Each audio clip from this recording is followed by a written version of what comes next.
Sunday dinner, my dad declared, "Your brother's the only one who works hard around here." The table clapped. I calmly said, "Then he won't need the $3,000 I cover for his rent each month." My brother choked on his drink. Mom whispered his name. And then, "My name's Cindy, I'm 27, and I've always been the one in the family who kept her head down, worked, paid her bills, and never expected much in return. No drama, no big speeches. But this story starts with one thing I did laugh at. A text from my mom. It came on a Thursday afternoon. I was halfway through a spreadsheet at work when it popped up. Sunday dinner. 6 p.m. sharp. Huge news. We're celebrating Kyle. I actually laughed out loud. Celebrate Kyle? I almost replied with what? Did he finally remember to change the batteries in the smoke detector? I didn't send that. Instead I replied, what for? Mom didn't answer. A few hours later she followed up with, your dad invited everyone. Grandma's coming. Uncle Mike. Aunt Lydia. Even Sarah and Dean are driving in. Spig. That stopped me. Everyone. For Kyle. My brother who hasn't held a real job in over a year, who forgets to reply to texts unless he needs money, who I've been quietly supporting for 9 months because apparently I'm the only one who gets it? That Kyle. I didn't believe it. I was curious. And if my dad had orchestrated this whole production, I wanted to know what he considered huge. So I showed up. Sunday came and the house looked like a Hallmark card.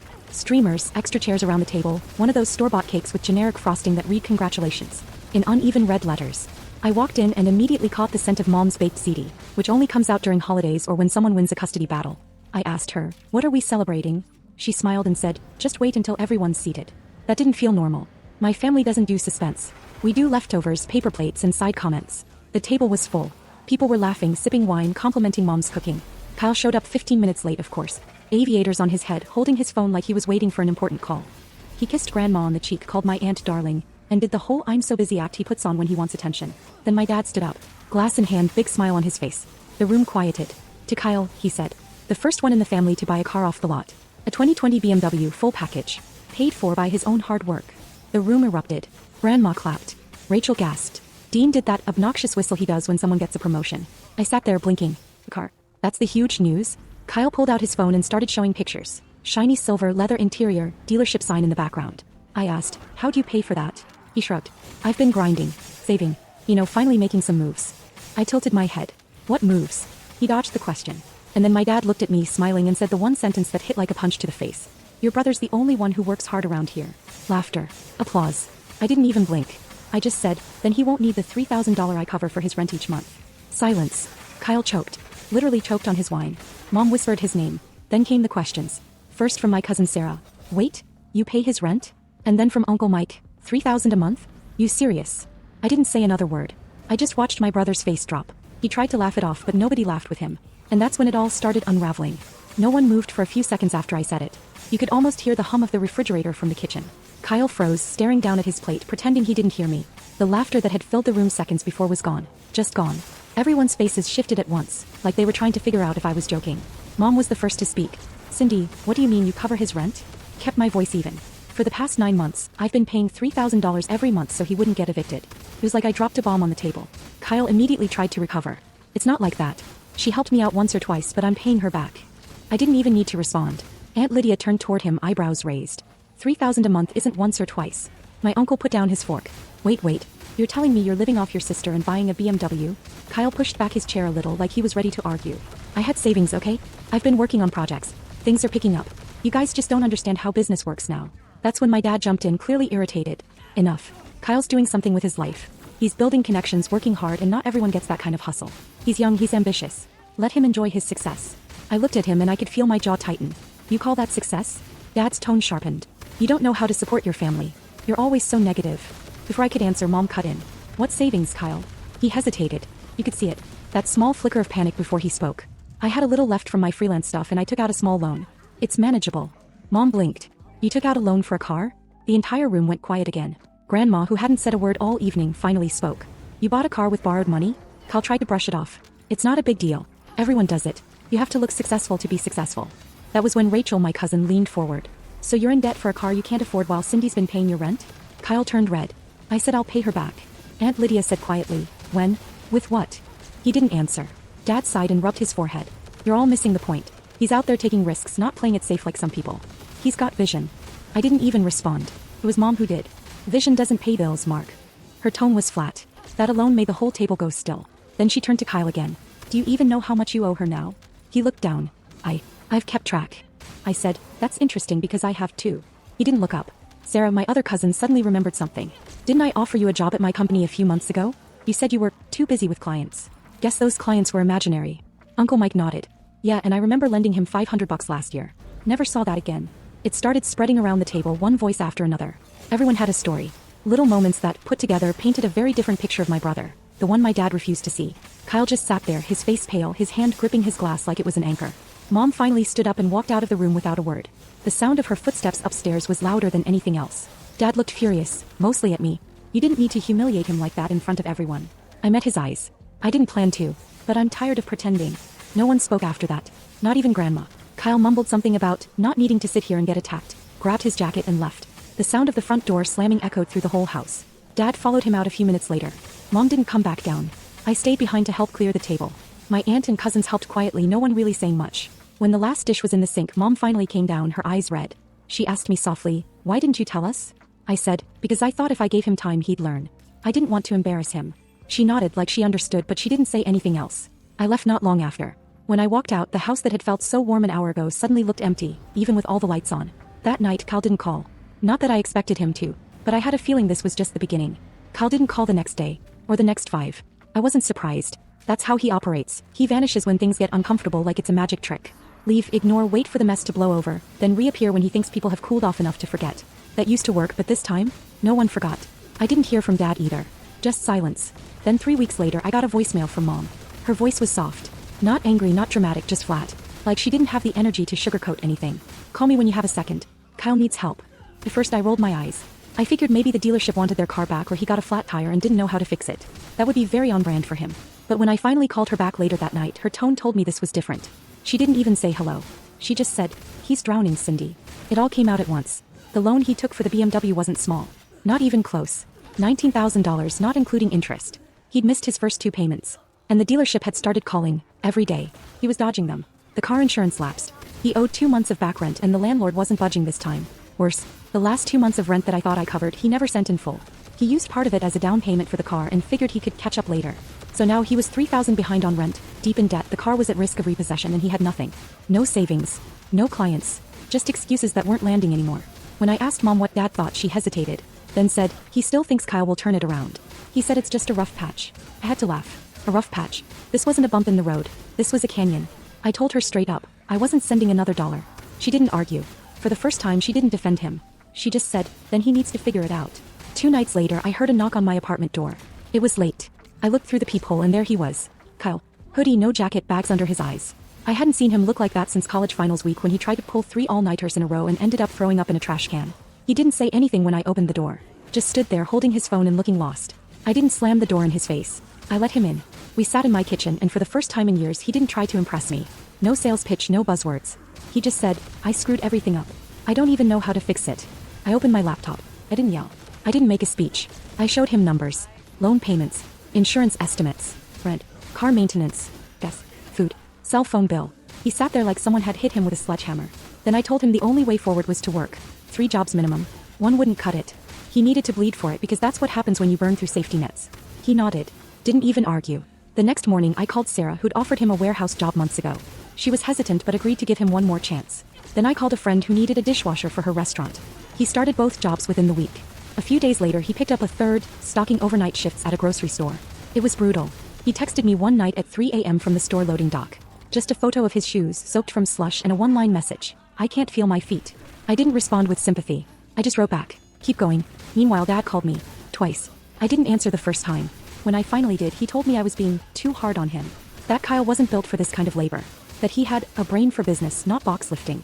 I told him, then maybe he should have bought a whiteboard, not a BMW. He hung up on me. But I knew I was right. For the first time, Kyle was seeing the cost of his choices with no one there to catch him. And slowly I saw him shift. He started packing his own lunches. Woke up without me texting him. Stopped posting selfies in front of luxury cars that didn't belong to him. He even started keeping a little notebook where he tracked every dollar he spent. He wasn't perfect. He was exhausted, stressed, and on edge. But for the first time I didn't see a boy playing adult. I saw a man trying, really trying, to crawl out of his own mess. It was around week 6 of Kyle working all 3 jobs when I started to think something was off. The first sign was the silence. No texts, no sarcastic memes, no late-night complaints about his manager or how much his feet hurt. Just nothing. I gave it 2 days. On the 3rd I called. No answer. 4th day I texted him, "You alive?" No reply. I figured he was either burned out or hiding something. I wasn't expecting the call that came the next morning. It was Mom.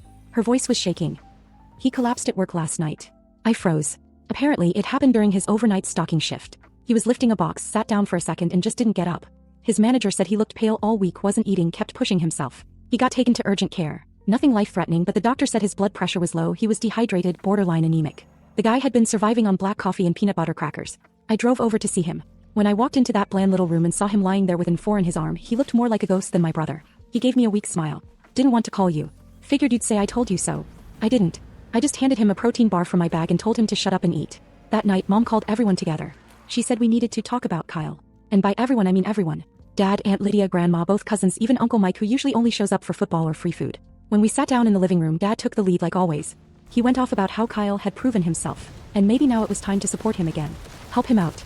Refinance the loan. Get him into a studio apartment. He's shown grit, Dad said. We need to build him back up now. I kept quiet. So did Kyle. Then Dad dropped his brilliant plan. I was thinking we help him with a down payment on a more practical car, and I've got a guy who can help roll the remaining loan into a personal line of credit under the family name, low interest, long term. That's when Kyle finally spoke. I already sold the BMW. The room froze. You could have heard a fork drop in the kitchen. Aunt Lydia turned to him. What do you mean you sold it? He looked down at his hands. Last week. Drove it to a lot, signed it over. They gave me just enough to wipe out most of the loan. I owe around $4,000 still. I'll pay that off this year. Mom looked like she couldn't decide whether to be proud or furious. He kept going. I bought a used Corolla. It's ugly but it works. And no loan. I'm done pretending. Then he turned to me. I made a list of everything I owe you. I'm gonna pay you back. All of it. Even if it takes a year. I'm not taking another dime from this family. You could feel the air shift in the room. Even Dad didn't have anything to say for a minute. Then he muttered, you didn't have to do all that. We would have helped you. Kyle shook his head. That's the problem. You always did. It was the first time I'd ever seen him say something that might actually hurt Dad. But he didn't flinch. He meant it. That night as we were walking to our cars, I stopped him in the driveway. You really sold it? I asked. He nodded. Drove it off the lot like a king, sold it back like a man who finally got humbled. I didn't say anything. I just watched him walk toward an old dented Corolla parked 2 houses down. A week later, I checked my bank account and saw a $2,000 deposit. The note just said, first repayment. More coming. I stared at that notification longer than I care to admit. It wasn't just the money. It was the fact that, for the first time ever, he wasn't asking for something. He was giving something back. He was changing. And the wildest part? I was starting to believe it might actually stick. The thing about people changing is, you don't really believe it until they stop telling you they've changed. It had been about a month since Kyle collapsed at work. He was still doing all 3 jobs, rotating shifts, barely sleeping, commuting in that clunky old Corolla he bought with the last bit of money he got for the BMW. I kept expecting him to crash again or slip up or make some dramatic exit from responsibility like he always used to. But he didn't. Instead, something else happened. Something completely unexpected. He created a group chat. I saw the notification pop up during a meeting at work. New group, family, for real this time. Everyone was in it. Me, Mom, Dad, Aunt Lydia, Grandma, Sarah, Dean, and even Uncle Mike, who once accidentally ordered 5 inflatable kayaks online because he didn't know how to close his browser. The first message was from Kyle. No gifts. No memes. Just a photo. It was a spreadsheet. A real one. Simple, color-coded, neat. A full breakdown of his income, expenses, loan payments, rent, food, gas. Everything. Then he followed up with, been tracking every cent for 7 weeks. I don't know what I'm doing, but I'm learning. Before anyone could even react, he sent another message. Just signed up for a financial literacy workshop this weekend. No, I'm not being held at gunpoint. Anyone else want in? I read that twice. This was the same brother who used to Venmo me $7 with the caption rentish, and blow the rest of his paycheck on sneakers or vape cartridges. And now he was inviting us to a budgeting workshop. Aunt Lydia replied first. I'm in. Been meaning to learn that stuff anyway. Then Mom. Proud of you, honey. That's huge. Even Grandma tried. She sent a voice note by accident, which turned out to be her humming along to Wheel of Fortune. We all ignored it. Dad didn't respond right away. He probably didn't know what to say. But something shifted that week. At the next Sunday dinner, this one quieter, no balloons or ridiculous speeches, Kyle showed up early. He brought groceries. Not flowers, not takeout. Groceries. Like actual stuff for the meal. He helped Mom in the kitchen. Washed dishes without being asked. Cleaned up his own mess. Didn't sit with his feet on the coffee table or disappear to scroll on his phone like he usually did. And after dinner he pulled me aside. He handed me a small envelope. Said, no speech. Just open it when you're home. Inside were 10 $100 bills and a handwritten note that said, 1 month's rent. Real this time. No interest. Just gratitude. More coming. I sat with that for a long time. It wasn't the money. It was the fact that he was keeping track. Remembering. Following through. But the moment that hit me most wasn't mine. It was Mom's. She called me a few days later and said, you know what he's been doing on Thursdays? I had no idea. Turns out Kyle had been going to Grandma's every Thursday night after work. Not for food. Not for help. He was setting up her online banking. Rewriting her passwords on sticky notes. Showing her how to avoid scam emails. Replacing light bulbs. Ordering her prescriptions. He didn't tell anyone. He didn't post about it. He didn't bring it up in the group chat. He was just doing it. Then came the biggest surprise of all. One afternoon out of nowhere Dad called me. I almost didn't pick up. But I did. He said, I've been watching him. And I've been thinking about what you said. About accountability. There was a pause. You were right. I should have seen it sooner. He needed consequences. You gave him that. That wasn't a full apology. But coming from my father, it was practically a confession. And then he said, I'm proud of you too. Not just him. I didn't even know what to say. I just sat there stunned. It wasn't just Kyle who was changing. The whole dynamic in our family was shifting. For the first time, I didn't feel like the one who was always holding the pieces together in silence. People were noticing. And more importantly, Kyle wasn't just trying anymore. He was doing it. It happened on a quiet Tuesday morning. No big announcements, no dramatic build-up. Just a ping from my banking app and a message from Kyle. 14K. Paid in full. Thank you for everything. And for never giving up on me even when you probably should have. I read it twice. Then a third time. $14,000. Every cent I'd ever sent him returned. It didn't feel like a win. Not exactly. Felt like closure. Like the chapter was over. That night he called. Didn't even ask how I was. Just said, don't make plans this Saturday. And don't overdress. I asked, what are we doing? He just said, it's time I showed you something. Saturday rolled around. He showed up right on time wearing a button-up shirt I'd never seen before. Probably thrifted but ironed. His hair looked freshly cut, beard trimmed down, and for once his car didn't smell like takeout and regret. We drove for about 25 minutes in near silence until we pulled into a strip mall on the edge of town. The kind of place I hadn't been to since I was in high school. Nail salon, vape shop, a closed-down video rental with sun-faded posters still taped to the windows. He parked in front of one of the empty-looking units. The sign above had new lettering, but the paper was still covering the inside windows. Read, KJ Creative, Design, Print and Strategy. I blinked. He handed me an envelope. Inside was a certificate. Certificate of Completion. Financial Literacy and Small Business Fundamentals. He waited for me to finish reading. Then he handed me a key. I signed the lease last week. It's not much, but it's mine. We walked inside. The space smelled like fresh paint and sawdust. It had one desk, a second-hand MacBook, a bulky printer, some shelves, and a whiteboard already filled with ideas and doodles. There were stacks of business cards, mock-ups for local diners, a half-finished logo for a dog grooming startup, and a wall calendar marked with deadlines. I turned around and just stared at him. I've been building this since January. Quietly. No one knew except Sarah. She helped me get the paperwork right. I wanted to wait until it was real before I told anyone. Then he said, you gave me the fall I needed. But you also gave me the plan. The bar. The structure. No one ever did that for me before. I didn't even know I needed it. He pulled out another envelope. Smaller, unsealed. Inside was a check for $1,200. For Mom, he said. She helped with groceries and bills when I first got the apartment.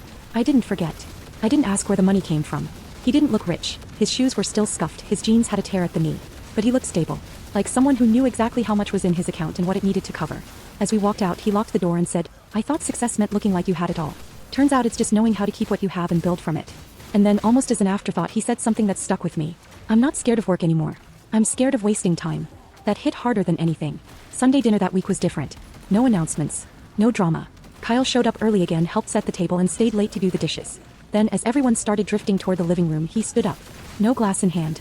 No dramatic tapping of silverware. He just looked around and said, I want to thank my sister. For not protecting me when I didn't deserve it. For not saving me when I needed to fall. That's what changed me. She didn't bail me out. She backed off just enough for me to find the bottom and then climb out. The room was dead quiet. Even Dad didn't interrupt. Then Kyle looked at him and said, you called me the only one in the family who worked hard. You were wrong. It was her the whole time. It wasn't just the words. It was the fact that he said them in front of everyone.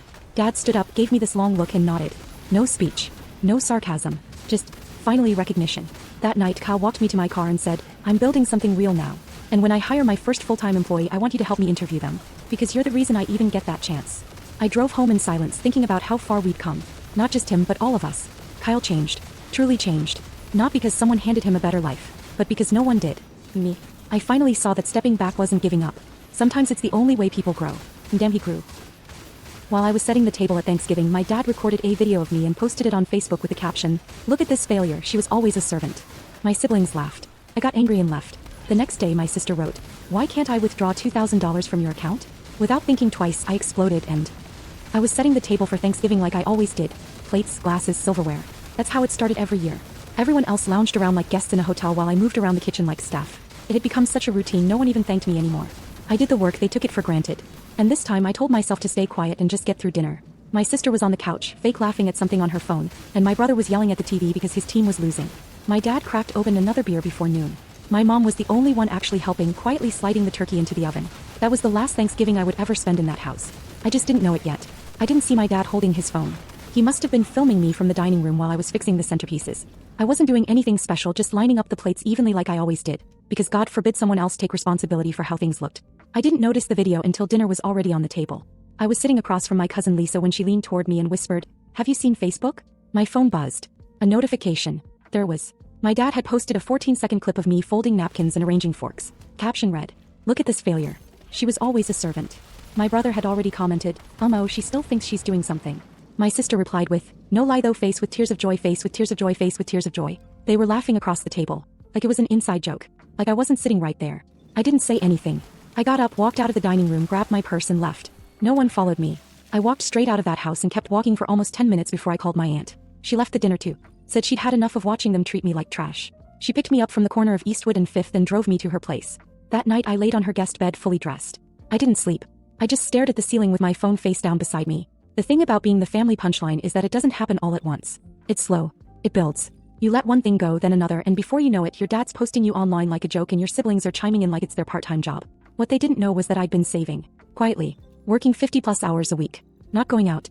Not buying new clothes. Skipping vacations. Letting my sister borrow money without ever paying it back. I'd put away over $21,000. They thought I was dumb. Broke. Weak. That illusion shattered the next morning. At 8:12 a.m. my sister texted me. "No, are you okay, or where are you? Just, why can't I withdraw $2,000 from your account?" He meant my account. I called her. I didn't yell. I didn't cry. I just said it straight. The joint account was closed and everything was moved. She flipped. Sent 6 messages in a row calling me selfish, manipulative, bitter. Said she needed the money for urgent stuff. Her definition of urgent being concert tickets and some scam skincare brand. By noon my dad messaged me. Not to apologize. Not to check in. Just, "You've always been dramatic. Grow up." And that's when I snapped. They didn't know where I was. They thought I'd be crawling back. They thought this was just another silent treatment. But they were about to learn something I'd been holding back for years. I wasn't just angry. I was done. By Sunday morning, the silence in their house must have started to feel unfamiliar. No one clanging pans, no footsteps rushing through the hallway, no one asking if anyone needed anything. I wasn't there, and for the first time in years, no one was picking up the pieces. I didn't answer any of their messages. My aunt made waffles and coffee and we sat on her porch for an hour without talking. She wasn't the type to press. She just said, "Whatever you decide, make sure it's not out of guilt." I nodded. My phone buzzed 5 times during breakfast. I didn't check it once. Around noon I did open my phone. Not because I cared what they had to say, I just needed to confirm what I already suspected. The first thing I saw was a new group chat with my siblings. I never asked to be added, but there it was. First message was a photo. My room. Drawers yanked out. My mirror shattered. Makeup crushed underfoot. Books on the floor like trash. The caption under the photo from my brother just said, "Cleaning day." Then a second message from him right under it. "Should have taken your crap with you." I froze. I scrolled down and saw my sister chimed in with, "Don't worry. We saved your trash notebooks all." That's when I felt something in my chest shift. I hadn't cried when I walked out. I didn't cry when my dad posted that video. But now, sitting there on a quiet porch holding a phone full of evidence that my own siblings, people I once bought birthday cakes for, had destroyed the last bits of my personal space, I felt something sharp settle in my gut. I called my cousin Mark, who lived a couple blocks away from my parents. He'd always been neutral, never got involved in the drama, but I trusted him more than anyone else in that house. I asked if he could stop by and see if anything was salvageable. He didn't even hesitate. 15 minutes later he texted me a photo of my laptop, passport, and a few documents sitting on his front seat. That was all he could save. He told me not to come back. That they'd gone through every drawer, thrown things out, and even opened the safe box where I kept old letters and cards. He said my sister was joking about burning my journals. I didn't reply to that.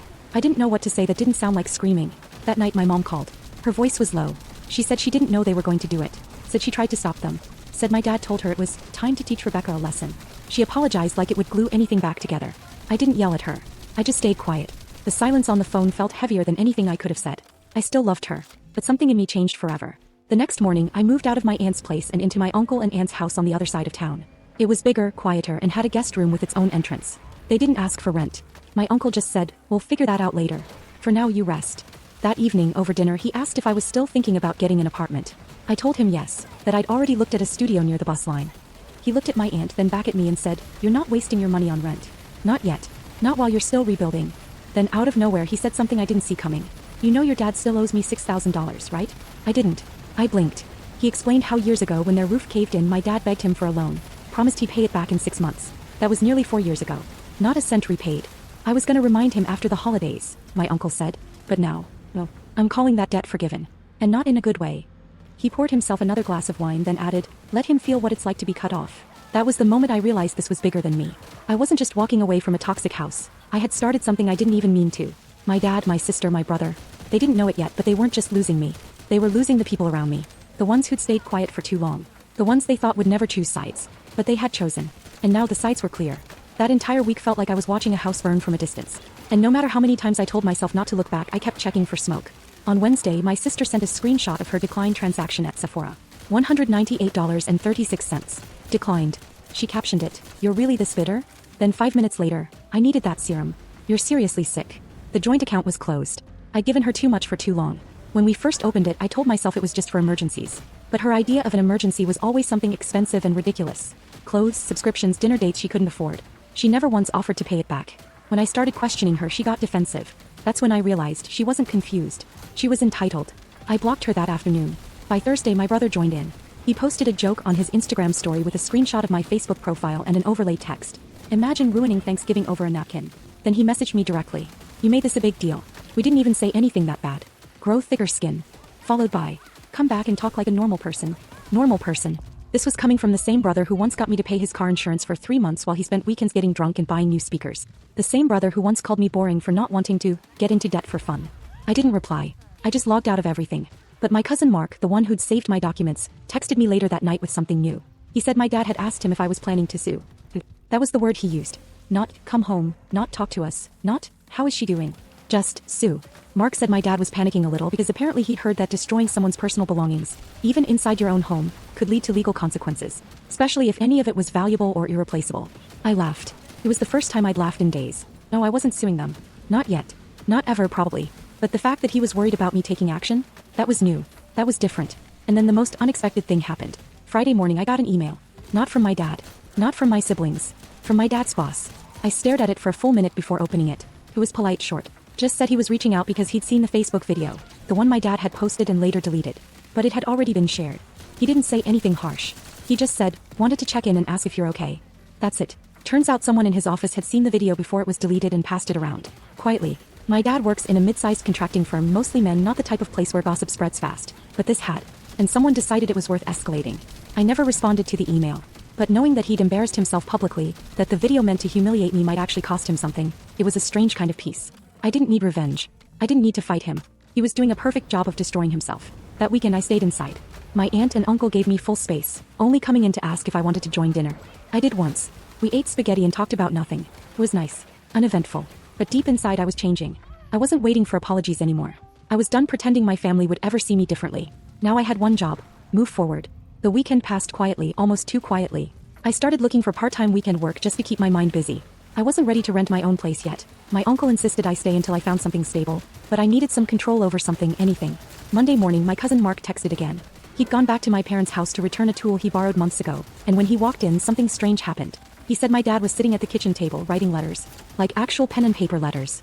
Mark said there were at least 3 already stacked in a pile, all sealed. When he asked what they were, my dad said, "Just tying up some loose ends." Mark didn't think much of it until he left and found an envelope under his windshield wiper with my name on it. He brought it straight to me. The envelope was thick, too thick for a single letter. I stared at it for a long time before opening it. Inside were 4 folded sheets of paper and 2 photographs. Real photos. One of me as a baby with my mom holding me at the hospital, and another from a camping trip when I was 11. My dad had his arm around me in that one, both of us smiling at something off camera. I unfolded the pages. The first page wasn't an apology. It was a breakdown. Bullet points. Literally. "You were never easy to understand. You always acted like you were better than the rest of us. I'm not saying we were right, but you made it easy to ignore you. And then this. Your sister has problems. We all know it. She uses people. She used you. You let her." Then the second page shifted tone. Got weirder. He started talking about things that made no sense. He mentioned a loan he took out in my name 5 years ago. Said he'd used my SSN and promised to pay it off before I ever noticed. Said it was small, not enough to matter. That he had no choice at the time. That was when I stopped reading. I ran to my uncle's office with the letter. He read it twice, looked something up, and told me we were going to pull my credit report immediately. When it loaded, I couldn't speak. I just stared at the screen. There were 2 credit cards I didn't recognize. Both opened under my name. One had a $2,400 balance. The other was closed but still showed a missed payment from 3 years ago. He'd actually done it. He'd used my name to get money behind my back. He stole my identity and never told me. I didn't cry. I didn't scream. I just sat there holding that photograph from the hospital. My uncle stood up and walked out of the room. 10 minutes later, I heard him talking to someone on the phone. "Come serious." When he came back, he said, "We're reporting it. Today. You're not letting this slide." I couldn't believe it. My own father had committed fraud. Not just emotionally manipulative nonsense. Actual financial crime. Against me. And he had the nerve to send a letter like it was some twisted confession. I spent the rest of the day on the phone with the credit agencies, closing accounts, freezing reports, setting up fraud alerts. It felt like I was cleaning up a mess I never even knew existed. But here's where it got even stranger. That night after dinner my mom called. I didn't answer. Then she texted, "There's something in your room you need to see." I didn't let them touch it. I ignored it at first. I didn't trust anything from that house. But curiosity crept in. I texted Mark again. Asked if he could check. He went back the next morning. Found a shoebox under my old bed with my name written in black marker. Inside were receipts, torn up greeting cards, and notes. Things I'd written when I was younger, including a letter I wrote to myself when I turned 18. A dumb letter filled with hope and plans. But underneath all that was something I never expected. A bank book. My mom had opened an account in my name when I was 14. She put in small amounts, $50 here, $20 there, and had saved over $3,000 in that account by the time I turned 21. But I'd never seen that money. I never even knew about the account. She hadn't told me because my dad drained it 2 weeks after I turned 21. He thought I knew. He thought I'd spent it. I hadn't. Now everything was coming into focus. He didn't just disrespect me. He stole from me. He buried my future under jokes, control, and lies. And my brother and sister, they just stood around and laughed, never asking how I could work 2 jobs and still live like I had nothing. That night I made my decision. They weren't just toxic. They were dangerous. By Tuesday morning I had everything I needed. Proof of the credit cards in my name, the drained bank book, the letter my dad wrote like it was a diary entry no one would ever see. My uncle helped me scan it all. We made a folder labeled fraud and theft, and sent it to a lawyer his coworker recommended. I sat across from the attorney and let her flip through it. She was quiet, professional. After 10 minutes she looked up and said, "He's committed multiple federal crimes. If you want to press charges we can start right now." I didn't say anything. I just nodded. Not because I was ready to send my dad to court. I wasn't sure I'd ever be, but because I wanted him to know I could. That I wasn't scared anymore. The weird thing is I didn't even feel angry by then. Not in the screaming red-hot way. It was quieter now, colder. The kind of anger that just watches. The kind that waits. That afternoon something happened that flipped everything upside down again. My mom showed up. She didn't call first. She pulled up in an old sedan I didn't recognize and sat outside in the driveway until I finally went out. My uncle offered to come with me but I told him to stay. I needed to see what she had to say face to face. He handed me a grocery bag. Inside were a bunch of random things. An old USB, a few photographs of me as a kid, a stack of certificates from school. And at the bottom something heavy. My high school journal. The same one I thought had been thrown out. She'd saved it. "I grabbed what I could," she said. "He wanted to burn it." I asked why she was even there. He didn't hesitate. "I'm leaving him." I stared at her trying to decide if I believed her. She didn't wait for me to speak. She said she'd already met with a lawyer. She'd been planning it for months. She just hadn't told anyone. And then without blinking she told me something else. Apparently, for years my dad had been borrowing money from relatives using my name, telling people I was sick, that I needed help with tuition, that I was going through some private crisis. It wasn't just my uncle's $6,000. There was also $4,000 from my cousin's father. Another $3,500 from my great aunt, who was retired and living on Social Security. He told each of them the same thing. "Don't tell Rebecca. She's embarrassed." I couldn't even speak. She pulled out her phone and showed me screenshots of the bank transfers. They all happened within a 6-month span, during the same time I was working 2 jobs and barely affording gas. I asked why she never told me. She said, "Because I believed him. For too long." And then she started crying. I didn't comfort her. I wanted to. Some part of me still wanted my mom, but another part of me couldn't move. I just stood there and let her fall apart. Then I turned around and walked back inside. That night at dinner I told my uncle and aunt everything. My cousin listened quietly. At the end he got up and went to his room. Came back with an envelope. It had $1,500 in cash. He placed it in front of me and said, "We always figured something was wrong. We've been setting this aside for months. It's yours." I stared at it for a long time. I couldn't even remember the last time someone gave me something without expecting anything back. I didn't touch it that night. I just thanked him and went to bed. But I didn't sleep. Instead I stayed up and organized all the files, screenshots, credit reports, the photos of my destroyed room, everything my sister and brother had texted me, even the message from my dad's boss asking if I was okay. I put it all into a folder and wrote just 5 words on the cover in Sharpie. "You don't own me anymore." The next morning I drove to my parents' house. No one was outside. I walked up to the porch, shoved the folder into the mailbox and left without knocking. I didn't feel like I'd won. I felt like I'd finally walked out of a prison I didn't know I was inside. And they weren't chasing me, because they knew deep down they'd built the walls themselves. 2 weeks passed. Not a word. No angry texts, no guilt-laced voicemails from my mother, no snide messages from my sister. Just silence. And that scared me more than any of their usual chaos. Because silence meant something had shifted. I kept expecting a blow-up. A Facebook rant from my dad. A dramatized apology from my sister. Some backhanded message from my brother. But there was nothing. They vanished. Like they disappeared from the same world I was still standing in. During those weeks, my uncle drove me to meet with the attorney again. We finalized paperwork to report the identity theft, opened investigations on the accounts tied to my name, and flagged the social security number. The lawyer asked me one question before she filed anything. "Are you doing this for justice or closure?" I said both. But deep down I didn't even know what closure meant anymore. All I knew was that I wasn't letting them keep anything that belonged to me. Not my money, not my name, and definitely not my silence. By the 3rd week I started to feel like a real person again. I was waking up without that tight feeling in my chest, like I was late for something I didn't want to do. I'd gotten a new part-time job through my aunt's coworker. Office work, steady hours, no one screaming. I kept my phone on Do Not Disturb most of the time. Then out of nowhere I got a message from my brother. It was short. "Can we meet?" I stared at it for a long time. If it had been from anyone else I would have blocked it without blinking. But something told me to say yes. Not for him, for me. I told him we'd meet at a diner near the edge of town. Neutral ground. I got there first, sat at a booth in the back and watched the door. When he walked in he looked smaller than I remembered. Same hoodie, slouched posture, but there was no smugness this time. He didn't even sit down right away. The first thing he said wasn't hi. It was, Dad's unraveling. He sat down and didn't sugarcoat it. My mom had left. Filed for divorce. Took whatever money she could gather and rented a small one-bedroom apartment by her sister's place. My dad didn't fight it. He just drank more. Started calling old friends at 2 a.m. ranting. Missed work. Got written up. Then he said something I didn't see coming. He told me he thinks you're gonna press charges. I didn't respond. He kept going. Said my sister tried to apply for another credit card using my name again. Somehow she hadn't realized the accounts were frozen. She got flagged instantly. She freaked out and left town without telling anyone. Blocked him. Blocked our mom. Just disappeared. She said you ruined her life, he added. I laughed. Couldn't help it. Then he looked at me and said, I used to think you were dramatic. But I was just blind. I didn't want to admit we were the problem. I believed him. Not because I wanted to. Because he didn't ask for anything. No forgiveness. No reunion. Just honesty. We sat there for an hour. No yelling, no blame. I didn't cry. I didn't tell him I missed him. I didn't say I'd ever come back. I just said, don't speak for me again. Ever. He nodded. Then we paid and walked out separately. That was the last time I saw him. Back at the house, my uncle was waiting at the kitchen table. He asked how it went. I said, civil. That was good enough for him.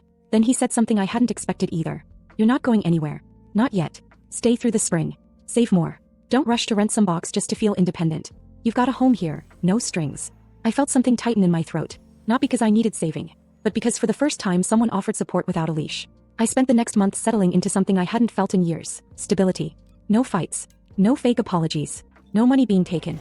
Just quiet dinners, laundry that wasn't anyone else's responsibility, and a door that stayed closed unless I opened it. The file we sent to the authorities triggered a chain of events. My dad lost his job after they ran a background check and discovered the fraud complaint. No one called me to ask for mercy. My sister never resurfaced. My mom sent one message through my aunt, saying she was starting over and didn't expect forgiveness. I didn't respond. I didn't need revenge. I didn't need closure. I had peace. By the end of spring, my savings had grown. The $21,000 I left with had become nearly $30,000. I had job offers, friends who didn't know my family drama, and a plan. I toured a small apartment near the river. It was bright, quiet, and had enough room for a desk and a second-hand sofa. I told my uncle I was thinking about it. He said, you don't need to prove anything to anyone. Stay until you're ready to go and want to go. So I stayed. For a while longer. And every day I woke up and remembered one thing. They thought I was the servant. But I was the only one who ever knew how to leave. At Christmas, my niece pointed at my son and said, Grandma says you're the maid's kid. Everyone laughed. I took my boy's hand and left without a word. That night, Dad texted, make sure you send the utility payment tomorrow. I replied, you will get what you deserve. They did not realize what awaited them the next day. When my niece pointed at my son and said that garbage about him being the maid's kid, everyone laughed. Every single one of them. My mother actually chuckled and looked at my sister like it was some kind of private joke between them. My dad didn't even look up from his plate. I just stood there for a second trying to figure out if I'd really heard it right. But then Natalie kept talking. Grandma says he probably isn't even your real son. She says you brought him home to get attention after your husband died. Eli heard all of it. His face didn't change much, but he squeezed my hand and that was enough. I didn't say a word. I didn't ask them what the hell they were thinking, or how they could let a 9-year-old say something so disgusting and cruel. I didn't even grab the stack of cheap presents I'd brought for them. I just turned around, took my son's hand and walked out of my parents' house for what would be the last time. No one followed us. No one called my name. They just went back to opening gifts like we'd never been there. It was snowing, the roads were getting worse by the hour and I was shaking. Eli asked if he did something wrong. I told him no, not even close. I told him we were going to see someone who actually loved us. My grandma lives in Ashbury, about 2 hours away. She's 81 and has more fight in her than the rest of my family combined. After my grandpa died, she married a retired mechanic named Frank, who wears cowboy boots year-round and makes inappropriate jokes at the worst moments. They're both a little wild and Eli adores them. When we showed up unannounced, Frank opened the door in flannel pajamas with a beer in one hand and a half-eaten gingerbread man in the other. He squinted at me, then shouted over his shoulder that we had a situation. Grandma came running barefoot on cold tile. She saw my face and told Frank to take Eli to the kitchen for cocoa. She didn't say anything for a while. Just let me cry in the hallway like I was a kid again. When I finally told her everything, about the dinner, the laughter, what Natalie had said, and how my parents just sat there like it was normal, she nodded slowly, then walked off to her bedroom. I thought she was just going to get a tissue or maybe some old photos to cheer me up. Instead, she came back with a thick white envelope and dropped it on the coffee table. That's yours. Open it. Inside was a deed to a 2-bedroom condo in my neighborhood, not even 10 minutes from Eli's school. Paid off. Wait. No mortgage, no strings, just a key taped to the back page and a little sticky note that said, "You've earned this 100 times over." I couldn't even speak. I just stared at her. She sat down next to me, pulled out her phone and said she had one more thing to take care of. Then she called my mom. Put it on speaker. You're cut off, Jean. You, Mark, Rachel, all of you. You won't get another dime from me. I know what you said to Stacy. I know what you let Natalie say. And I know exactly how much money you've squeezed out of her since Aaron died. That ends today. Find someone else to pay your bills. My mom didn't even argue. She just hung up. Later that night, while I was tucking Eli into the guest room, my dad texted me like nothing had happened. Make sure you send the utility payment tomorrow. They're threatening to shut it off. I replied with one sentence. You will get what you deserve. They didn't know it yet, but this wasn't just about a text or a holiday dinner. It was about years. Years of being used. Years of being the invisible one. Years of being the family scapegoat and the emergency wallet, while they took cruises, posted fake happy photos, and let my child grow up thinking he wasn't good enough. That night, for the first time in a long time, I slept without a knot in my chest. They had no idea what was coming the next day. By 9 a.m. the next morning, they were already scrambling. The first text came from Rachel. No, good morning. No, I'm sorry. Just one line. Did you say something to Grandma? The bank just declined my card. I didn't answer. I just sat there in the little breakfast nook of Grandma's house, sipping coffee while Eli built a Lego city on the carpet behind me. The fireplace was going, and for once it felt like Christmas. Peaceful, quiet, warm. By noon my mom was in full panic mode. Her voicemails started piling up. Call me back, Stacy. This is serious. Your father just got a call from the mortgage company. Then another. Your sister's in tears. Natalie's private school tuition is due this week. What did you do? That one made me laugh. What I did.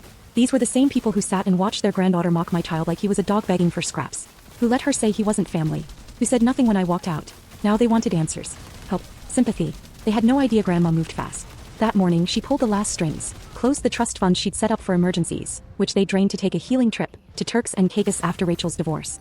She shut down every automatic transfer and removed her name from any account that wasn't mine. She even sent a letter to Natalie's school, stating she was no longer sponsoring her tuition and would not be responsible for any future payments. Rachel called me 23 times that day. 23. Eventually she gave up and tried texting. You can't do this to us. This isn't who you are. And then 5 minutes later. You're just bitter because your life didn't turn out like you wanted. That one stung a little. Because the truth is, no, my life didn't turn out the way I wanted. I didn't want to be a widow at 31, raising a child alone in a one-bedroom rental while my family treated me like a failure and my son like an afterthought. But I never asked them for anything. Never. And yet I was the one keeping their lights on. I was the one covering their overdraft fees so they wouldn't lose the country club membership they didn't even need. I was the one they leaned on and spat on.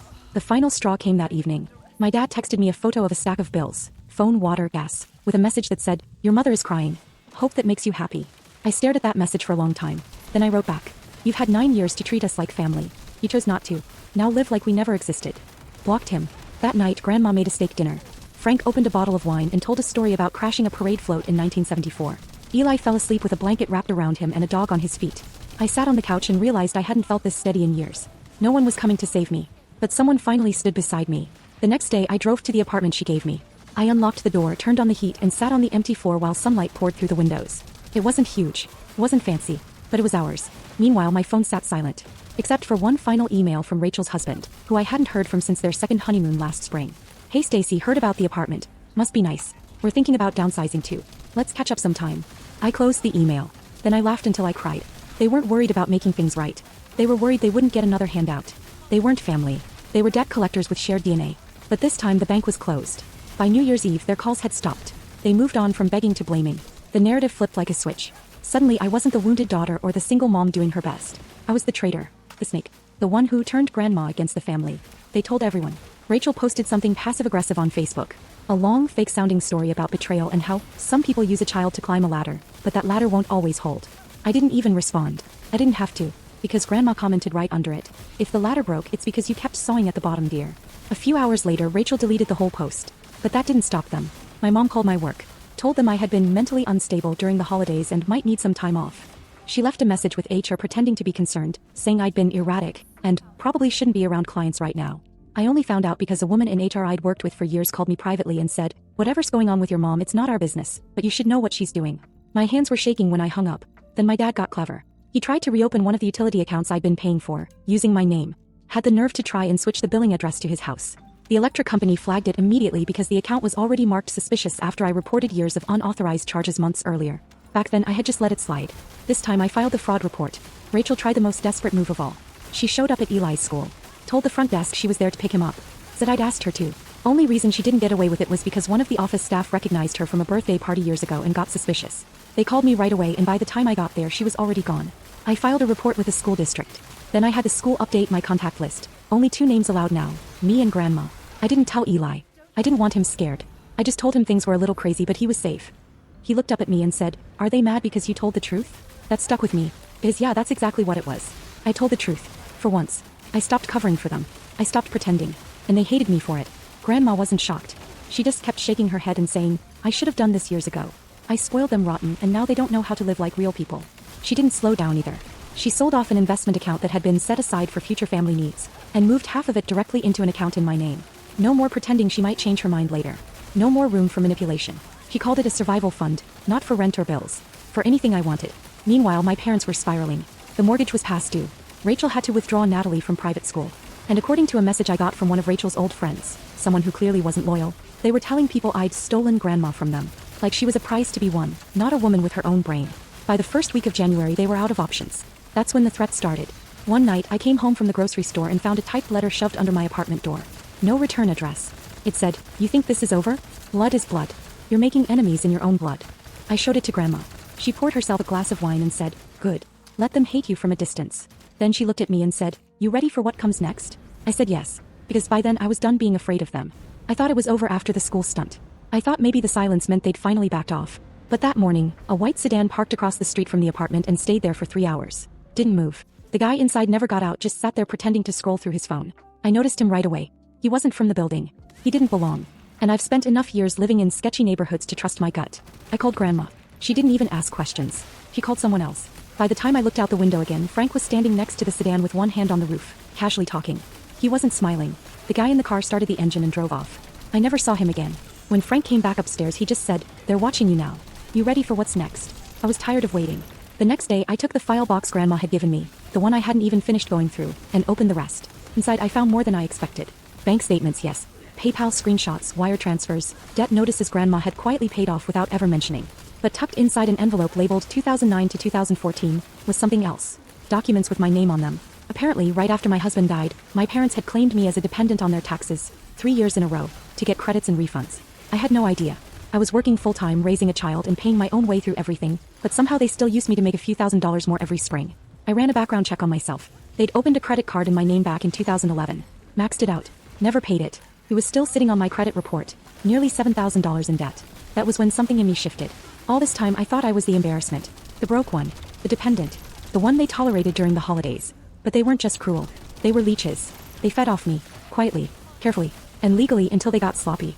I filed a police report. Then I hired a lawyer. Just a small one. Someone Grandma knew from her church. A quiet woman with a soft voice and a brutal sense of justice. We started small. Letters. Formal notices. Identity theft claims. IRS alerts. The kind of paperwork that doesn't make noise at first, but crushes everything in its path once it gets moving. Then something I didn't expect happened. Rachel's husband called me. I almost didn't answer, but curiosity got the better of me. He didn't threaten me. He didn't scream. He begged. He said things were falling apart. That Rachel was acting erratic. That she'd started drinking again. That my parents were accusing her of losing the family's lifeline. That he found out about the forged tuition forms. He said he had nothing to do with it and he believed me now. I asked him why he was really calling. He hesitated. Then he said, "She wants to take Natalie and disappear. She said she'd rather vanish than have to face what she did." I didn't know what to say to that. I don't care about Rachel, but I care about Natalie. As cruel as she's been, she's still a kid. And no child deserves to be dragged into the fallout of a war they didn't start. I told him to get a lawyer. Fast. I told him Grandma had every document, every date, every receipt. And I told him one more thing before I hung up. You should have spoken up earlier. That same day, my landlord from the old place texted me.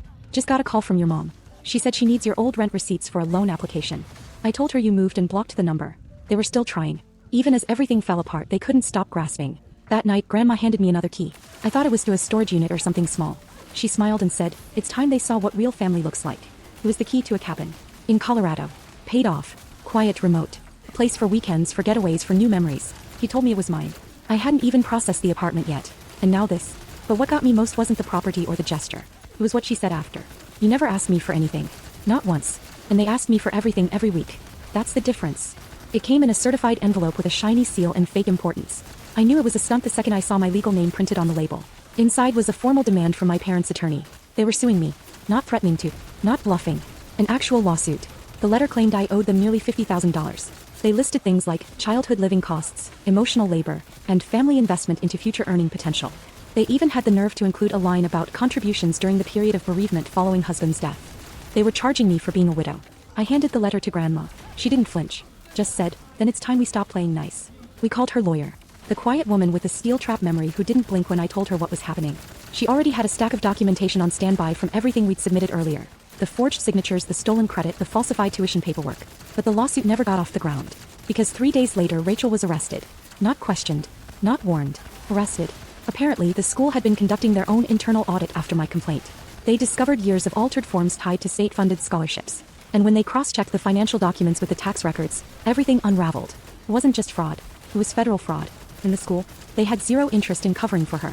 Her mugshot hit a local crime blog first. I got the link from a high school classmate I hadn't talked to in a decade. An hour later, it was on a community news site.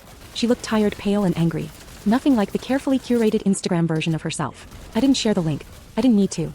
People found it. And then my mom's lawyer called mine and quietly withdrew the lawsuit. No explanation. Just a single sentence. We're choosing not to pursue this matter at this time. Of course they were. The same week my dad tried to play cleanup. I got a text from a number I didn't recognize. Just said, "We all made mistakes. No one deserves to go to jail over family stuff. Please don't push this." I didn't respond. Because I hadn't pushed anything. I hadn't framed them. I hadn't manipulated anyone. I just finally stopped covering for them. And they imploded on their own. But Grandma wasn't done. She held a family meeting at her house. Not for sympathy. For clarity. She invited whoever still spoke to her. A few cousins, one of her brothers, and aunt. My parents didn't show up. Neither did Rachel. No one expected them to. She stood in the center of the room with her wedding ring in one hand and her will in the other. She said, "Every dime I have is going to Stacy and Eli. The rest of you chose where you stood. And if silence was your choice, then silence is what you'll get in return." No one argued. No one even looked surprised. I think by then they all knew the family was split in two. The ones who helped bury the knife and the one they tried to bleed. After that, my parents sent one final message. "If this is how it's going to be, then we're done. Don't come around when she's gone. Don't show up pretending you care." Then they blocked me. Just like that. No warning. No grand finale. Just a clean break. And I let them. Because by then I didn't want revenge anymore. I had peace. They had nothing left to steal. The silence didn't come with fireworks. No final scream, no slammed doors, no apologies soaked in guilt. Just a notification on my phone. "This contact is no longer available." Then another. Then another. Blocked. From every angle. As if they were cutting me off. As if that was supposed to hurt. I stared at the screen for a long time. And then I realized they actually thought they'd won. But here's the thing. You don't win by deleting someone from your phone. You win by reclaiming your life. Quietly. Completely. And never letting them near it again. The weekend after they blocked me, I took Eli to the cabin. It had snowed the night before and everything looked untouched. Smooth hills of white icicles on the porch railing, pine trees heavy with silence. The kind of quiet you only get in places where people don't ruin it. We lit a fire, made hot chocolate, and played a board game on the floor with no phone service, no Wi-Fi, and no drama. That night, Eli fell asleep with his head on my lap while I watched the fire fade. For the first time in years, I wasn't waiting for the other shoe to drop. I wasn't bracing for the next insult disguised as concern. I wasn't wondering if I'd done something wrong. They were gone. Not missing. Not lost. Gone by choice. Or so they wanted to believe. But they didn't realize that I let go first. Long before the messages stopped. Long before the calls. Even before that Christmas disaster. I was already halfway out. They just gave me the last push. And Grandma? She was thriving. She got new glasses, joined a book club, and started going to town meetings just to argue about speed limits and zoning laws. She bought Eli a telescope and told him the stars belonged to him now. Frank built him a tree swing behind the cabin. Me. I stopped apologizing for surviving. I painted the walls of the new apartment pale yellow. I put real curtains up instead of sheets tacked to window frames. I cooked dinner more. Thought more. Smiled more. I wasn't healing. I was living. Something they told me I wasn't strong enough to do on my own. They were wrong about that. Just like they were wrong about everything else. Sometimes people ask about them. Old neighbors, distant cousins, someone at work who followed the story when it got ugly. What happened with your family? I just say, they left. It's simpler than explaining the years of manipulation, the fake smiles at holidays, the betrayal disguised as tradition. It's easier than listing the lies, the threats, the damage. They left. And I stayed. And that's the difference. But there's one more thing. 2 weeks ago I got a letter. Handwritten. No return address. Just my name in familiar cursive. Inside were two things. A photo. One of me and Eli from a few years back taken at a family picnic before things got really bad. We're smiling. It looked staged. And a single sentence written on the back of a grocery receipt. "You always thought you were stronger than you are." I stared at that sentence for a long time. Then I tore it up and flushed it down the toilet. Because I am stronger than they thought. Stronger than they ever were. Stronger than what they made me survive. I didn't fall apart. I didn't beg. I didn't disappear. I raised a child in a storm and taught him how to stand even when no one claps for him. I rebuilt from the ground up. I earned every inch of peace I have now. And I protected it with the kind of fire they'll never understand. They can block me, erase me, pretend I never existed. But they'll never forget what it felt like to lose the only one who never needed them. The mini update. It was a Tuesday. Nothing special about it. Just another ordinary morning. Cereal on the counter. Eli rushing to find his left shoe. Grandma calling to say Frank was trying to fix something that didn't need fixing. Then my phone buzzed. It was an email from a scholarship foundation I'd forgotten I applied to months ago. One that helps fund continuing education for military widows. I opened it expecting another polite rejection. Instead, the first word was, "Congratulations." I read the email 3 times before it sank in. They were offering to cover full tuition for a 2-year program. Any program I wanted. I just stood there in the kitchen holding my phone like it might disappear. I hadn't told anyone I'd applied. Not Grandma. Not Eli. I did it one night after putting him to bed thinking why not try. Then I forgot about it completely. Now here it was. A door I hadn't even dared to knock on was swinging open. When I told Grandma, she didn't cry or gasp or give a big speech. She just said, "About damn time," and poured us both coffee. Eli hugged me and said, You're gonna be the smartest person in the whole building. And maybe I won't be, but I'll be there. I'll be sitting in a classroom learning something new, building something just for me, with no one to steal it, no one to claim it, no one to mock it. Just me, starting over again. But this time by choice. And that's the best part. Sister texted, "You're not invited to the wedding. Goodbye, loser." My mom added a heart emoji. I replied, "Perfect, then I'll remove my payments from the account." They kept joking in the group chat, but by morning, everything had changed. I'm sad to share this particular story from my life, but here it is. It's about the moment my sister decided I wasn't good enough to be part of her wedding, after I'd practically built it from the ground up, and how that one text message set off a chain reaction that none of them saw coming. Not her, not my parents, not even me. It happened on a random Thursday while I was at Target. I wasn't looking for anything important, just walking around after work to clear my head. I had a basket with a few candles and some protein bars in it. I wasn't thinking about Amanda, or the wedding, or the fact that I hadn't heard from her in a few days. Everything seemed fine. Then my phone buzzed. It was the group chat we'd made for the wedding. The one called Family Wedding Crew Ring. I opened it expecting to see something about the rehearsal dinner. Maybe a question about table runners. Instead, I saw 5 words that didn't make sense at first. "You're not invited. Goodbye, loser." Just that. No context. No explanation. My sister, Amanda, sent it like she was ordering coffee. And right below that, my mom added a heart emoji. Not even a sentence. Just a heart. Like some twisted seal of approval. I stood there frozen in the middle of the snack aisle, rereading it over and over again. I waited for someone to say it was a joke, or that Amanda's phone had been stolen or hacked. But no one did. The chat went silent. I put the basket down on a random shelf and walked out of the store without saying a word to anyone. That night, I didn't respond. I watched. A few hours later, they were back to chatting in the group like nothing had happened. Amanda posted some TikTok of a bride laughing. My mom wrote, "So true, oh." My dad said, "Finally, no drama." That was when I knew it wasn't a mistake. They meant it. They wanted me out. After everything I had done. They forgot, though, I was the one paying for most of it. The venue, my credit card, that $2,000 dress Amanda was obsessed with. I put down the deposit. Flowers, tasting menus, calligraphy invitations, and even the damn cake samples. All me. Amanda always said she'd pay me back after the wedding gifts started rolling in. My parents said they'd contribute when they could, but they never did. I'd been keeping receipts, literally. So I finally replied, "Perfect, then I'll remove my payments from the account." No one took me seriously. Amanda posted a meme of a money gun. Mom replied, "Don't be dramatic, sweetie." Dad threw in a thumbs up like we were talking about paint colors. So I stayed quiet. I made some calls. The venue canceled immediately. The deposit was under my name. Same with the florist. The caterer needed a little convincing, but once they saw my name on the contract, they dropped the order. The dress boutique was the only one that hesitated. Amanda had already been in for a fitting, but when I reminded them I'd paid the deposit and hadn't signed off on the alterations, they agreed to put a hold on everything. By 11 a.m. the next morning, the wedding was gone. At 12:22 p.m. Amanda messaged me. "What did you do?" I didn't answer. Then came the flood. My mom said I was ruining everything. Amanda told me I was mentally unstable. My dad said this was exactly why. They didn't want me involved in the first place. They sent 18 messages in 10 minutes. At 3:36 p.m., Amanda went quiet for a moment. Then she sent this. "You have 1 hour to fix this, or I'll tell everyone what you did to Ryan." That made me laugh.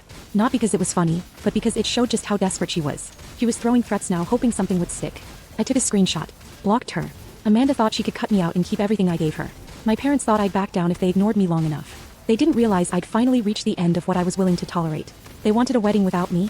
Good. Let them try to have one without my money. The first few days after I canceled everything were surprisingly quiet. I thought there would be more fireworks.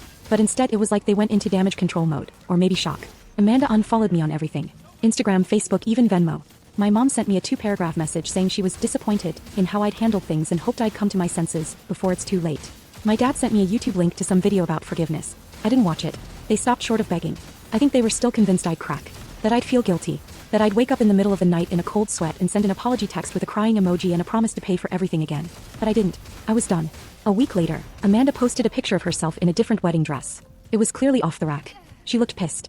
The caption was something like, "New dress." The other one was cursed anyway, face with rolling eyes. The comments were full of her friends hyping her up, saying how stunning she looked. That this one was so much more her. But I noticed the likes were low. A lot lower than usual. That night, around 10 p.m. I got a call from my Aunt Kathy. She didn't even pretend to make small talk. She said Amanda was telling people I'd had a breakdown, and that I tried to ruin the wedding because I was jealous. She said my mom was claiming I was unstable, and had been causing problems for years. I could hear the discomfort in her voice. She didn't believe it, but she didn't want to get in the middle. Then she asked the question I knew was coming. "Did you really cancel everything?" I told her yes, and that I wasn't sorry. She was quiet for a second, then just said, "Wow. Well, good for you." Word started spreading after that. My cousin Sarah messaged me 2 days later asking if it was true that Amanda and Ryan were trying to throw together a backyard wedding now. That they couldn't find a venue on such short notice. That the florist had refused to work with them without me. I didn't respond. But I started getting texts from numbers I didn't recognize. Ryan's mom. Amanda's bridesmaid. A random second cousin who hadn't talked to me in 5 years. All trying different tactics. Guilt, flattery, even fake confusion. Hey, I heard there was a mix-up with the planning. Just wanted to see if you were okay. Amanda said you were stepping back. Do you want me to help smooth things over?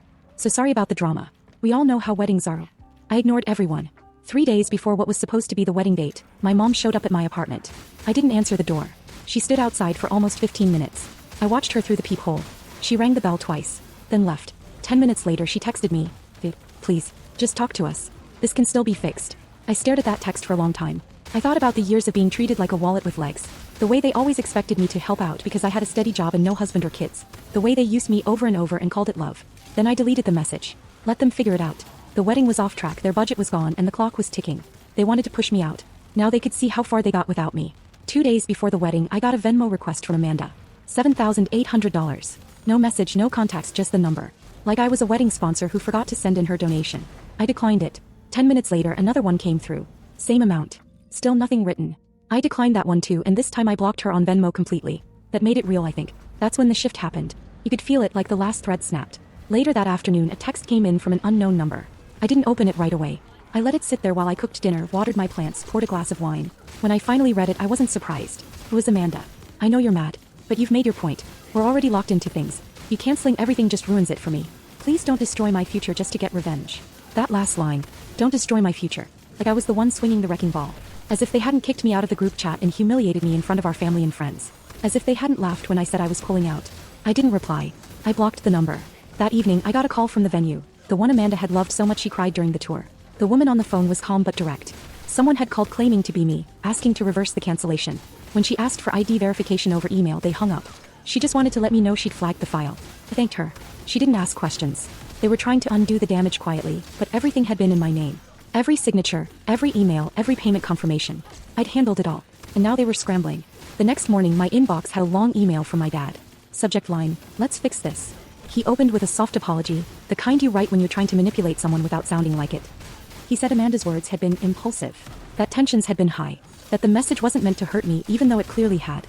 Then he said they understood my frustration, but that I needed to see the bigger picture. "You still have time to make this right," he wrote, as if I was the one who had ruined something sacred.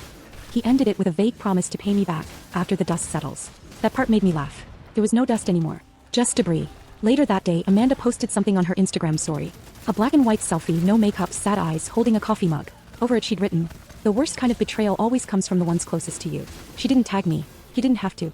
Everyone knew. The messages started coming in like a wave. Old college friends, distant cousins, people I'd spoken to twice in 10 years suddenly crawling out of the woodwork. "Hey, I heard there's drama with the wedding. Hope you're okay. Not my business, but people are talking and I wanted to check on you. Amanda's saying some pretty intense stuff. Just wanted your side before I respond." I ignored them all. Meanwhile, the insiders kept feeding me updates. My cousin Sarah called me from her car, whispering like she was leaking classified intel. The backyard wedding idea had collapsed. The neighbor called the city after seeing all the folding chairs and a giant tent being put up without a permit. A fire marshal had stopped by and shut it down. The catering company had blacklisted Amanda's name after she tried to use my old invoice as proof she had an account with them. The dress shop wouldn't release the gown unless the rest of the balance was paid. No one had that kind of money on hand. And apparently Ryan, her fiancé, was this close to calling the whole thing off. He told a groomsman, "If this is what marrying her family looks like, maybe I need to rethink things." Then came the message that changed everything. Popped up in the group chat I never left. I don't think they realized I could still see it. "My mom. We can't do this without her. It's not possible. Amanda. So what, we just beg her? Dad. We offer to pay her back. He'll come around. She always does." That line stuck with me. He always does. Like I was some vending machine you just had to kick hard enough to get what you wanted. I didn't answer. I just watched them unravel from a distance. They thought I was a soft touch. They thought all it would take was a guilt trip and some fake apologies to get the money back. But this wasn't like before. They wanted to use me like a credit card with feelings. Not this time. The wedding was 2 days away. No venue. No vendors. No dress. And no backup plan. They burned the bridge and stood on the ashes waiting for me to rebuild it for them. And I just walked away. By the morning of what would have been Amanda's rehearsal dinner, the silence was eerie. No new messages, no calls, no accidental group chat updates. For the first time in weeks, my phone was completely still. That's how I knew something was coming. They weren't done. They were regrouping. I spent the day pretending not to care, grocery run, coffee, laundry. But underneath it I could feel it building. You don't grow up in a family like mine without learning to sense when a storm's about to hit. It came at 6:42 p.m. A knock at my door. Slow. Deliberate. Not the kind of knock you mistake for a neighbor. When I looked through the peephole I froze. She looked nothing like herself. Her hair was a mess, her eyes were red, and she was holding a plastic grocery bag in one hand. I didn't open the door. I just stood there watching her. After a minute she spoke through the door. "Jane, please. I know you can hear me." I didn't answer. He started crying. Real tears. The kind that don't sound rehearsed. She said Ryan had left the night before. Apparently he'd packed his things after their last fight. Something about how he didn't want to start a marriage in debt to her sister. She said their wedding planner, the replacement one she'd hired in a panic, had bailed that morning too. Then she said something I didn't expect. I know you hate me, but please I can't go back to Mom's. They're blaming me for everything. That made me pause. I opened the door halfway. Amanda looked smaller somehow. Not just physically but like she'd lost the armor she always wore. He handed me the grocery bag. Inside was a stack of envelopes, all rubber banded together. Receipts, contracts, canceled checks. My handwriting on every one. She said Mom had found them in her drawer, the ones she used to organize the wedding finances, and told Amanda to bring them to me to show I wasn't owed anything. But when Amanda opened them she realized something. Most of those family contributions she thought Mom and Dad made, they were fake, duplicates. I'd paid every single one. She said she hadn't known. That Mom had told her I offered to cover everything because I was lonely and wanted to feel included. That was the unexpected part. Not that they lied, I was used to that. But that Amanda actually looked like she believed what she was saying. She wasn't there to beg for money anymore. She was there because she'd finally seen it. We sat in silence for a while. She asked if I was happy now. I said no. I told her I didn't want revenge. I just wanted to stop being treated like the family credit card. Then the other shoe dropped. As we were sitting there my phone buzzed. A new email. From the wedding venue. Apparently my mom had called them earlier that day pretending to be my personal assistant, trying to convince them to reinstate the booking and charge it to my account again. The manager had caught on immediately. They traced the call number and attached it to the email as evidence, saying they'd flagged it for attempted fraud. Amanda saw the email. Her face went pale. She whispered, "She really did that?" I nodded. She didn't cry this time. She just stood up, said she needed to handle something, and left without another word. That night I didn't hear from anyone. Not Amanda. Not Mom. Not Dad. Until 2:07 a.m. My phone lit up with a message from my mom. One line. "You'll regret what you started." No heart emoji this time. And that was when I realized, it wasn't over. Not even close. The morning after I got that text from my mom, "You'll regret what you started," I didn't feel fear or guilt like she probably hoped. I felt something else. Something steady. I'd spent years trying to keep the peace. Paying for things they couldn't afford. Swallowing comments. Making space for Amanda's tantrums and our parents' excuses. This time I was watching them flail from a safe distance and I wasn't reaching in to pull them out. At 12:08 p.m. Amanda called. I let it ring once, then answered. She didn't start with an apology. She didn't even ask how I was. He got straight to the point. Ryan was still gone. He'd moved into his brother's spare room. Said he needed time to think. The wedding was supposed to be the next day. Guests had canceled. The cake had melted in someone's garage. The dress was still being held hostage. There was nothing left but the name on the license. She said she was going through with it anyway. Just her and Ryan at a courthouse if he showed up. She said she didn't want anything else. No flowers. No music. No guests. Then she asked me if I would loan her the money. Not give. Loan. I stayed quiet. She told me it wasn't a trick. That she'd seen the receipts. That she realized how deep she was in the lie, and how long our parents had been using both of us in different ways. She said she didn't know about the fake reimbursements. That she truly thought Mom and Dad had helped, and I had just offered to help more because I was bored or lonely. I told her to send me the number she needed. It came through later that evening. $2,600. Just enough to get the license, a simple dress from some department store, and a cheap dinner with a handful of people who didn't know or care what really happened. I didn't respond that night. Instead, I pulled out my laptop and spent an hour writing a formal loan agreement. Full amount. Monthly payments. Interest not high, just enough to remind her it wasn't free. A due date each month. Late fees. Legal phrasing. A clear consequence if she missed more than 2 payments. At noon the next day we met at a diner. Somewhere neutral. Somewhere no one knew us. She came in looking small. No makeup, dark circles, wearing a hoodie with her hair in a bun. She didn't order anything. I slid the papers across the table. She didn't ask a single question. She read it once, then signed every page. No comments. No snark. Just pen on paper. I wired the money right there in front of her. She didn't say thank you. She just folded the papers, put them in her purse and walked out. The courthouse ceremony happened the next day. Ryan showed up, barely. They didn't post anything on social media. I only knew it happened because our Aunt Lisa forwarded me a blurry photo Amanda had texted her with the caption, "We did it. Please don't ask questions." I figured that would be the end of it. Until I got an invitation, emailed, not printed, to a celebration dinner at a local restaurant. No mention of the drama. Just a vague, polite note about finally starting this new chapter. It was clearly thrown together last minute. I RSVP'd no, but I sent a gift. I had it delivered to the restaurant 10 minutes before the dinner started. Wrapped professionally. Silver paper. White bow. No card. Inside the box was a framed 8 by 10 printout of the original venue deposit receipt. The one Amanda had begged me to pay for over the phone 6 months ago, swearing she'd pay me back as soon as she got wedding money. Taped to the back of the frame? A copy of the loan agreement. Enlarged. Printed on heavy cardstock. Amanda's signature highlighted in yellow. Interest rate circled. Due date underlined. It looked like a wedding announcement if you didn't read closely. I wasn't there to see them open it, but I didn't need to be. By 9 p.m. I was getting messages. My cousin Paige texted, "Holy S***." That was ice cold. Sith. One of Amanda's friends sent me a laughing emoji. Even Ryan's brother followed me on Instagram. No one could pretend anymore. They laughed when I said I was pulling out.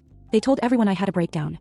That I'd ruined the family event. They made jokes in the group chat while they were spending my money. And now every person at that dinner saw who really paid for the wedding, who cleaned up the mess, who kept the receipts. Amanda started making payments the following month. Like clockwork. Direct deposit. No notes. Never early. Never late. Just quiet repayment of a debt that everyone at the table remembered.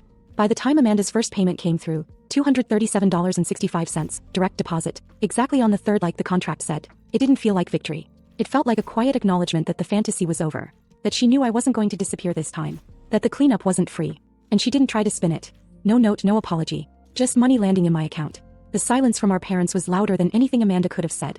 After the blow-up, whatever happened behind closed doors when she brought them those receipts, I never heard from them again. Not even a passive-aggressive text. Nothing for my birthday. Not a single hope you're doing well message. It was like I'd been carved out of the family tree quietly and permanently. It was fine. I didn't need anything from them. What I didn't expect was how the rest of the family started shifting. First it was subtle. A like on one of my Instagram posts from a cousin I hadn't heard from since college. Then a forwarded meme from Aunt Lisa with no caption, just a weird peace offering. Eventually they started reaching out. Lunch invites. We never really got to catch up. Check-ins disguised as curiosity. I didn't rush to reply. Let them sit with the discomfort for once. But the one thing that kept coming up over and over, always in whispers, always with a little awkward laugh, was the gift. That silver-wrapped box I'd had delivered to the celebration dinner, it took on a life of its own. Apparently someone filmed Amanda opening it. A cousin's boyfriend caught it on his phone. No one expected it to be anything big, which is why the room went silent when she pulled out the framed deposit receipt and flipped it over to see the enlarged loan agreement. You could hear chairs scrape, glasses clink. One aunt audibly said, "Oh my God." The video never made it online, but people passed it around in private messages like a family artifact. At a birthday party 2 months later, someone I barely knew asked, "Wait, are you the one who sent the frame to the wedding dinner?" And when I said yes, she just grinned and said, "Iconic."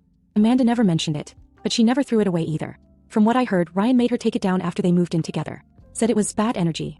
She shoved it into a box in the closet, but when our cousin Paige was helping her move, she saw it. Still wrapped in the same silver paper like it might be needed again. Amanda kept making payments, on time every month. For the first few they were completely silent. Just a number in my bank account. Then on month 4 she added a note. Still paying. Still remember. By month 6 it changed again. I know. Just that. It never became friendly between us. We never went back to being sisters in the way people expect. There was no holiday reconciliation, no teary hug over wine and forgiveness. Just this quiet, transactional rhythm we fell into. Her paying. Me not answering. And honestly, that was more closure than I ever thought I'd get. My parents still don't talk to me, but I know they hear about me. Every time a family gathering happens, a barbecue, a baby shower, anything, someone brings it up. Not the drama, not the fight, not even the loan. The gift. The story that won't die. They talk about how cold it was. How calculated. How brutal. They say it like it's a bad thing. But the tone always shifts when they realize I kept the receipts, literally. That I made them remember. That I didn't scream. I didn't argue. I just sent a package. And they've been unpacking it ever since. Amanda will finish paying the loan in 16 months. There's nothing she can say to erase what happened, and I don't need her to. Because the real debt isn't the money, it's the memory. And that one's mine to keep.